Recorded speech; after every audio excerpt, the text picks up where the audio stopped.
And welcome back. As we continue our discussion around the sun, let's go ahead and take a look at the thermal and gravitational energy of our star.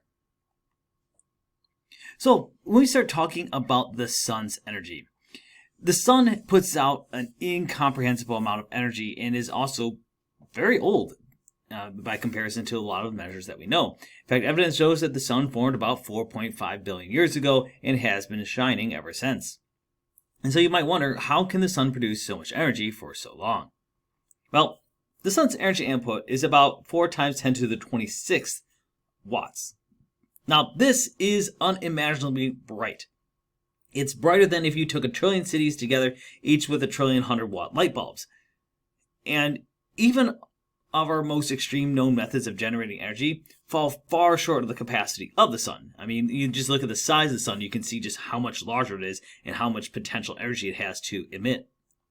So the total amount of energy that's been produced, therefore, over the entire life of the sun is staggering, since the sun has been shining for billions of years. Now, scientists were unable to explain this seemingly unlimited energy of stars like our sun prior to that of the 20th century. And the reason for that is conservation of energy plays a big role in this. Attempts to determine what makes the sun shine use the law of the conservation of energy. This law simply says, well, energy cannot be created, nor can it be destroyed, but it can be transformed from one type into another. In the 19th century, scientists thought that the source of the sun's heat might be the mechanical motion of meteorites falling into it. And so they're like, okay, well, these meteors are falling into it, it's creating this energy. There was a problem with this. To produce the total amount of energy emitted by the sun, the mass of meteorites that would need to fall into the sun every 100 years would have to be equal to that of the mass of the Earth. The resulting increase in the sun's mass would, according to Kepler's third law, change the period of Earth's orbit by about 2 seconds every year. Now, such a change, of course, is measurable. We can easily see if the years are changing by 2 seconds. And what they found is, well, this was not occurring. And so it was a very quick way to disprove that meteors falling into the sun were not a source of its energy. So then they came up with another theory, which was the gravitational contraction as a source of energy.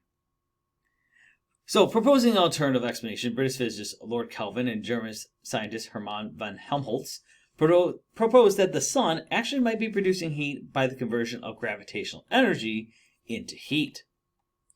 They suggested that what was happening is that the outer layers of the sun are actually falling inward because of the force of gravity. Gravity pulls everything in towards its center, so therefore compression might be the cause of the sun's heat. So, in other words, they're saying that the sun is actually shrinking in size, and it's actually staying hot and bright as a result. So, what was exactly this contraction hypothesis stating? So, let's picture this as the outer layer of the sun starting to fall inward. This outer layer is a gas that's made out of individual atoms, all moving about in random directions. If a layer falls inward, well, the atoms acquire additional speed because of that falling motion. And as the outer layer falls inward, it also contracts, moving the atoms closer together. As they start coming closer together, well, collisions are going to be much more likely, and some are going to transfer that extra speed associated with the falling motion to other atoms. This, in turn, of course, will bump those atoms and increase those speed. Now, the temperature of a gas is simply just a measure of the kinetic energy of the atoms within it. Hence, the temperature of this layer of the sun increases. And when we have collisions, remember, these are also going to excite electrons within the atoms to higher energy orbits. And so, this got a question thinking. So, if we are being able to contract the sun, what does this have to do with the solar age of it? Well, Kelvin and Helmholtz calculated a contraction of the sun at a rate of only 40 meters per year would actually be enough to produce the amount of energy that it is now radiating. And over the span of human history, the decrease in the sun's size from such a slow contraction would basically be undetectable. 40 meters every year, we're not even going to notice in comparison to how large the sun is. In the 19th century, 100 million years at first seemed like this was plenty long enough for the age of our star, since they figured at that time, because we didn't have evidence otherwise, that Earth was widely thought to be much younger than 100 million years. But toward the end of the 19th century and into the 20th, geologists and physicists showed that both the Earth and the Sun are actually much older. As we talked about in the beginning here, we said the Sun is about 4.5 billion years old. And last time I checked, a billion is more than a million. So, with that in mind, it quickly ruled out contraction as the primary source of solar energy. So, if it's not contraction, then what could it be?